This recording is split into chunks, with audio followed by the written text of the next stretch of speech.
टुनटुनी ससुराल में बहुत से सपने सजा कर आई थी। सोचा था बंटी की नौकरी है, अच्छा घर है, जो तंगी मायके में देखी है वो ससुराल में नहीं मिलेगी। छोटा परिवार है, बंटी की 2 बहनें और माँ है, पिताजी थे नहीं, ससुराल में राज करूंगी। कुछ दिन बहुत अच्छे बीते, मगर एक दिन पता चला कि बंटी की नौकरी छूट गई। सारे सपने हवा हो गए। अब हम क्या करें बंटी, कहाँ से खर्चा चलेगा? अभी तुम्हारी 2 जवान बहनें भी कुंवारी हैं, उनकी भी शादी करनी पड़ेगी, कैसे होगा सब? क्या करूं टुनटुनी, कंपनी घाटे में चल रही थी इसलिए बंद हो गई, पर तुम चिंता मत करो, सब ठीक हो जाएगा। 2 साल बीत गए मगर बंटी को कहीं काम नहीं मिला। जो जमा पूंजी थी उससे एक बहन की शादी कर दी। कुछ दिनों बाद टुनटुनी को एक बेटी हुई। टुनटुनी की चिंता और ज्यादा बढ़ने लगी। बंटी, अब हमारी बेटी हो गई है, अपनी इच्छाएं तो मैं मार भी लूं, पर बच्चे की जरूरतें वो तो पूरी करनी ही पड़ेगी ना। जानता हूँ, कोशिश कर तो रहा हूँ। और 1 साल बाद टुनटुनी ने एक और बेटी को जन्म दिया। बंटी की माँ बोली, बंटी, तेरी एक बहन की शादी तो हो गई, मगर बेटा अभी दूसरी भी है, उसका क्या होगा? माँ, ये घोंसला बेच देते हैं, कुछ दिन किराए पर रह लेंगे। मैं क्या करूँ, दिन रात कोशिश में लगा रहता हूँ, पर कहीं काम मिल ही नहीं रहा। बंटी, बहनों के लिए आप मकान बेच रहे हो, हमारी भी 2 बेटियां हो गई है, उनके लिए क्या बेचोगे? टुनटुनी, मैं पढ़ा लिखा हूँ, तुम क्या सोचती हो कि मैं अब ठेला लगाऊंगा? ये मुझसे नहीं होगा। टुनटुनी रोने लगी और बोली,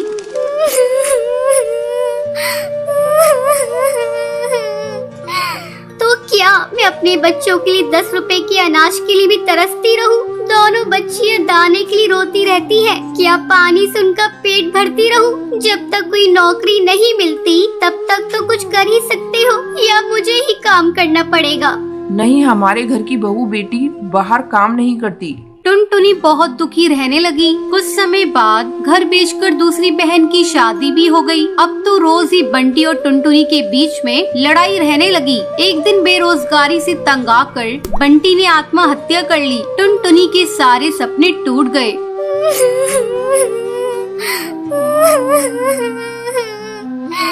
मैं बिल्कुल अकेली हो गई हूँ। अब जिम्मेदारी टुनटुनी के सर पर थी। बूढ़ी सास, अपनी 2 बेटियां और घोंसले का किराया। कुछ आसपास के पक्षी गरीब समझकर बच्चियों को पुराने कपड़े और खाना देकर मदद कर दिया करते थे। टुनटुनी अपनी सास से बोली, माँ, 2 महीने गुजर गए, जो घर का पैसा बचा था वो सब खर्च हो गया। अब मुझे ही कोई काम करना पड़ेगा। जिस गरीबी में हमारे दिन कट रहे हैं, मैं नहीं चाहती कि मेरी बच्चियाँ भी गरीबी में दिन गुजारे। मगर तू करेगी क्या बहू? अपना कुछ काम करने के लिए पैसे भी तो चाहिए। कोई बात नहीं माँ, कोई तो मदद कर ही देगा। टुनटुनी ने सब रिश्तेदारों से मदद मांगी, पर किसी ने कोई मदद नहीं की। सब ये सोचते थे कि ये इतनी गरीब है, कहाँ से चुकाएगी। मायके से भी किसी तरह की कोई मदद नहीं मिली। टुनटुनी निराश हो गई और दुखी होकर रोने लगी।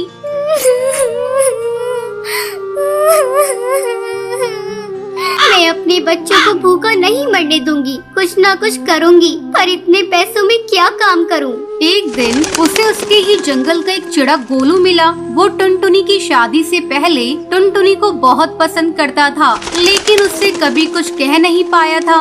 अरे टुनटुनी, कैसी हो तुम? और यहाँ कैसे? और ये क्या हाल बना रखा है तुमने अपना?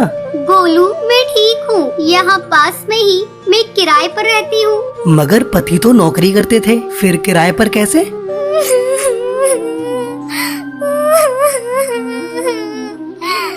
मेरे पति नहीं है, नौकरी छूट गई, घर बिक गया, बहुत गरीबी में दिन गुजार रही हूँ, कोई काम भी नहीं कर पा रही हूँ। मेरे पास केवल 1000 रुपए हैं, उसमें मुझे घर का खर्चा भी चलाना है और किराया भी देना है। मेरी सास बुजुर्ग है और मेरी 2 बेटियाँ भी है, कोई सहारा नहीं है, सबने साथ छोड़ दिया। कैसे कर पाऊंगी इतने कम पैसों में कोई काम? इतनी चिंता मत करो टुनटुनी, तुम चलो मेरे साथ। गोलू उसे चूड़ियों की थोक रेट वाली दुकान पर ले गया। ये मेरी ही दुकान है टुनटुनी।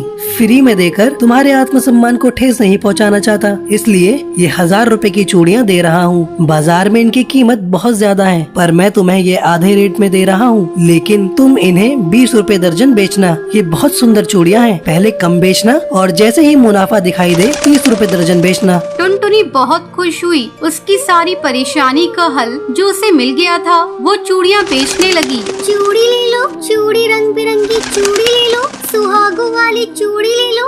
वो डाल डाल जाकर चूड़ियाँ बेचती और बीच बीच में आकर अपनी बेटियों को भी देख लेती। आसपास के पक्षी उसे गरीब समझकर मोल भाव भी नहीं करते। सबको उसकी चूड़ियाँ पसंद आने लगी और उसकी खूब बिक्री होने लगी। चूड़ियाँ तो टुनटुनी के पास ही सुंदर होती हैं, उसी से खरीदेंगे। तीज त्योहार पर और शादियों में चूड़ी पहनाने के लिए उसे ही बुलाया जाता था, जिसमें उसकी कमाई अच्छी हो जाती थी। इस तरह 1 साल गुजर गया। टुनटुनी के अच्छे दिन आने लगे। टुनटुनी गोलू से बोली, गोलू, तुम्हारा बहुत बहुत धन्यवाद। तुम्हारी वजह से मैं आज अपनी गृहस्थी चला रही हूँ, नहीं तो भूखे मरने की नौबत आ गई थी। ये तो तुम्हारी मेहनत है टुनटुनी, मैंने कुछ नहीं किया। जितनी मेहनत करोगी उतना ही अच्छा फल मिलेगा। इसलिए कहते हैं मेहनत करने वालों की कभी हार नहीं होती। बंटी कबूतर की बीवी टुनटुनी की हाइट काफी छोटी थी। वो इतनी नाटी थी, जंगल के पक्षी उसका कई बार मजाक बनाते थे। टुनटुनी, तेरे लिए तो मुझे किचन में टेबल रखना पड़ेगा। माँ जी, इतनी भी नाटी नहीं हूँ मैं, और हाँ, हील्स पहनकर तो आपकी जितनी आ जाती हूँ। अरे, तेरे पापा ने महंगी मोटर का लालच दे दिया, वरना तो मेरे बेटे के लिए ये लंबी लंबी चिड़ियों की लाइनें लगी थी। क्या बताऊं तुझे, कटरीना फेल थी उनके सामने। पर माँ जी, आपका बेटा भी कौन सा हाइट में अभिषेक बच्चन है जो कटरीना मिल जाती। वैसे भी मेरी और इनकी जोड़ी तो राम सीता की जोड़ी है, राम सीता की। एक दिन सभी खाना खा रहे होते हैं। माँ, दाल बहुत अच्छी बनी है, जरा और देना। रुको जी, मैं लेकर आती हूँ, किचन में है, वैसे भी मैं खड़ी ही हूँ। ये सुनकर सास हंसने लगती है। तुम खड़ी हो या बैठी, एक ही बात है। बस कीजिए जी, अभी हील्स नहीं पहनी है मैंने, वैसे भी हील्स पहनती हूँ तो आपके बराबर लगती हूँ। एक दिन टुनटुनी सब्जी लेने बाहर निकलती है तो पड़ोसन कहती है, देखो देखो कितनी नाटी है। रंग तो दिखने में ठीक ठाक था, हाइट भी ठीक ठाक थी, फिर क्या जरूरत थी ऐसी नाटी बहू लाने की। दहेज बहन दहेज, अंधे हो गए थे पैसों के पीछे, अब करे जग हंसाई।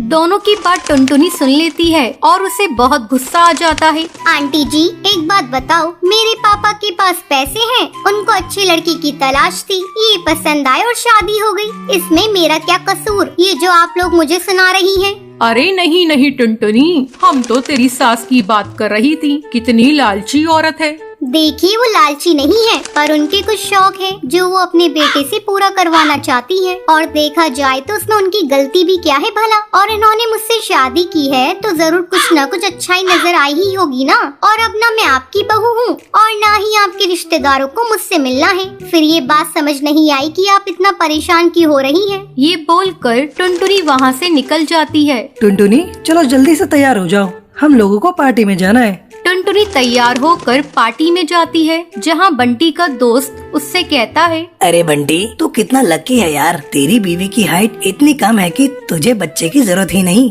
भाभी बच्ची ऐसी हैं। और बंटी, अगर मेरी बीवी की हाइट इतनी कम हो तो मैं घर से बाहर निकलूं ही नहीं। कहीं फुदक के कहीं चली गई तो लेने के देने पड़ जाएंगे। सभी टुनटुनी पर हंसने लगते हैं। तभी पार्टी की जगह पर आग लग जाती है। अरे भागो यहाँ से, जल्दी भागो। अरे लेकिन बाहर के दरवाजे पर ही आग है, हम बाहर निकलेंगे तो निकलेंगे कैसे, कोई रास्ता भी नहीं है। अरे रास्ता है ना, अगर कोई सामने वाली खिड़की से बाहर निकल जाए तो सब निकल सकते हैं। तभी टुनटुनी छोटी सी खिड़की से बाहर निकल जाती है और आग बुझा देती है। अरे वाह, भाभी जी ने तो हम सबको बचा लिया। वाह भाई वाह, बीवी हो तो ऐसी, अपने पति ही नहीं यहाँ मौजूद सभी की जान बचा ली है। भाई बंटी, माफ कर देना, तेरी बीवी तो सच में कमाल है। मुझे ये बात पता है और मुझे मेरी बीवी पर गर्व है। टुनटुनी मुस्कुराकर अपनी पति की तरफ देखती है। कुछ दिनों बाद टुनटुनी और उसकी सास मार्केट जाती हैं। वहाँ पर अरे भैया, ये कपड़े देना कितने का पड़ेगा? माता जी, ये तो बहुत महंगा कपड़ा है, लेकिन अब बस 2 मीटर बचा है। मेरे तो किसी काम का है नहीं, आप बस इसके 100 रुपए दे दो। अरे भैया, तो मैं क्या करूँगी इस टुकड़े का? लेकिन वैसे है बड़ा ही सुंदर। तभी टुनटुनी बोल पड़ती है, इसमें तो मेरी पूरी ड्रेस सिल जाएगी। ये कहकर वो कपड़ा ले लेती है। अगले दिन टुनटुनी वो ड्रेस पहनकर सास के सामने आती है। अरे वाह टुनटुनी, ये ड्रेस तो काफी सुंदर लग रही है, बड़ी महंगी होगी ना? अरे कपड़ा तो मैंने ही पसंद किया था, बस पूरा नहीं था तो इसने ले लिया। सिर्फ 200 रुपए की ड्रेस है ये पूरी। देखो माँ जी, नाटी होने के भी कम फायदे नहीं है। जैसे तैसे दिन कट रहे थे। सास और पड़ोसियों का मजाक बनाने का सिलसिला चल ही रहा था। एक दिन मोहल्ले से बहुत जोर जोर से आवाज आती है, हाय रे, मैं मर गई। अरे क्या हुआ?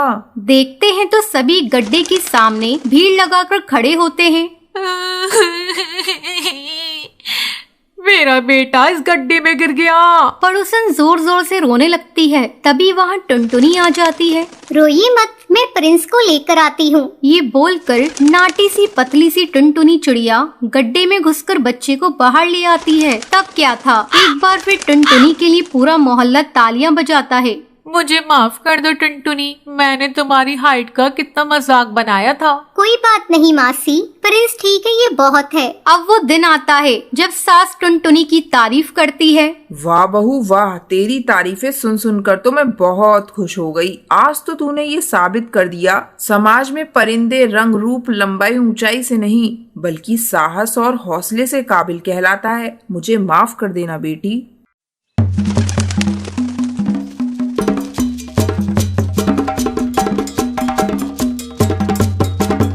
बहुत समय पहले की बात है। चंपकवन जंगल में भूरी नाम की चिड़िया रहा करती थी। उसके माँ बाप उससे बहुत नफरत किया करते थे क्योंकि वो काली थी। एक सुबह, भूरी, तू मेरे सामने सुबह सुबह मत आया कर, बिल्कुल चुड़ैल लगती है।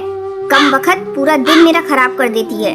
माँ, मुझे जोरों की भूख लगी है, इसलिए मैं किचन में आई हूँ। चल भाग यहाँ से अपने घोंसले में।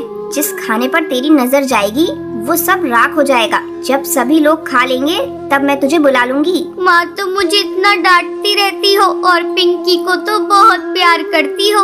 खबरदार, जो तूने पिंकी से अपनी बराबरी की तो उसका रंग देख, गुलाब जैसा गुलाबी है और तू तो बिल्कुल कोयले जैसी काली है। तुझे देखते ही मुझे उल्टियाँ आने लगती हैं।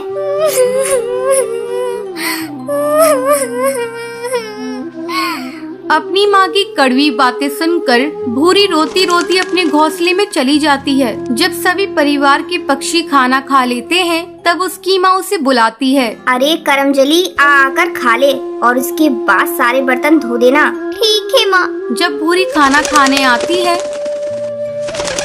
ये क्या माँ, ये तो सूखी रोटी है, इसके साथ तो सब्जी भी नहीं है। यही बचा है खाने को, तुझे खाना है तो खा, नहीं तो भूखी मर। किसी तरह भूरी सूखी रोटी खाती है। एक दिन भूरी के पिता जंगल में काम पर जा रहे होते हैं। तब भूरी आकर अपने पिता से कहती है, पापा, मेरी सैंडल टूट गई है, मेरे लिए नई सैंडल ला दो ना। अरे भाग्यवान, कहाँ हो तुम? जल्दी हटाओ इस काली लड़की को मेरे आंखों के सामने से। सुबह सुबह इसका चेहरा देख लिया, अब पता नहीं मेरा आज का दिन कैसा गुजरेगा। अरे करमजली, तुझे कितनी बार कहा सुबह सुबह अपने घोंसले से मत निकला कर, लेकिन तू है कि मानती ही नहीं।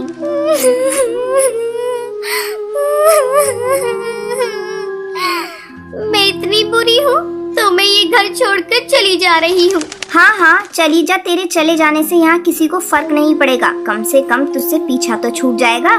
माँ, मैं भी तुम्हारी बेटी हूँ, तुम इस तरह मेरे साथ क्यों बर्ताव कर रही हो? देखना, एक दिन तुम्हें इसी बेटी पर गर्व होगा। इतना कहकर भूरी घर छोड़कर चली जाती है।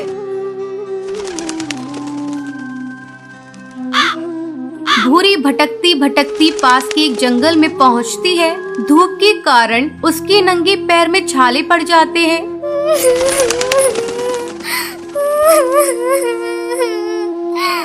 मेरे मम्मी पापा मुझसे बिल्कुल भी प्यार नहीं करते। अच्छा होता मैं मर ही जाती। अब मैं कभी भी अपने घर नहीं जाऊंगी। तभी उसी जंगल से एक जादूगरनी गुजरती है।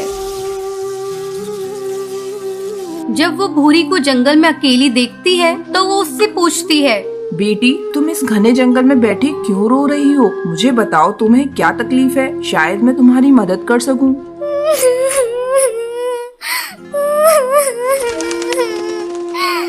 जादूगरनी, ये देखो मेरे पैरों में छाले पड़ गए हैं। मेरे मम्मी पापा मुझसे बिल्कुल भी प्यार नहीं करते, इसलिए मैं अपना घर छोड़कर यहाँ आई हूँ। ये सब मेरे काले रंग से नफरत करते हैं। बेटी तुम चिंता मत करो, मैं तुम्हें एक जादुई सैंडल देती हूँ जिसे पहनते ही तुम बहुत ही खूबसूरत हो जाओगी।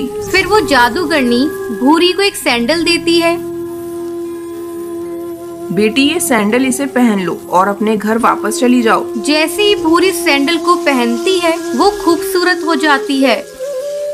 फिर वो अपने घर आती है। घर आने के बाद, अरे तुम कौन हो? किससे मिलना है तुम्हें? माँ, तुमने मुझे पहचाना नहीं? मैं भूरी हूँ। तू झूठ बोल रही है, तू तो भूरी हो ही नहीं सकती। भूरी तो बहुत काली है। माँ, ये देखो मेरी जादुई सैंडल मुझे एक जादूगरनी ने दी है। इसे पहनकर मैं सुंदर हो गई। फिर भूरी खुशी खुशी रहने लगती है।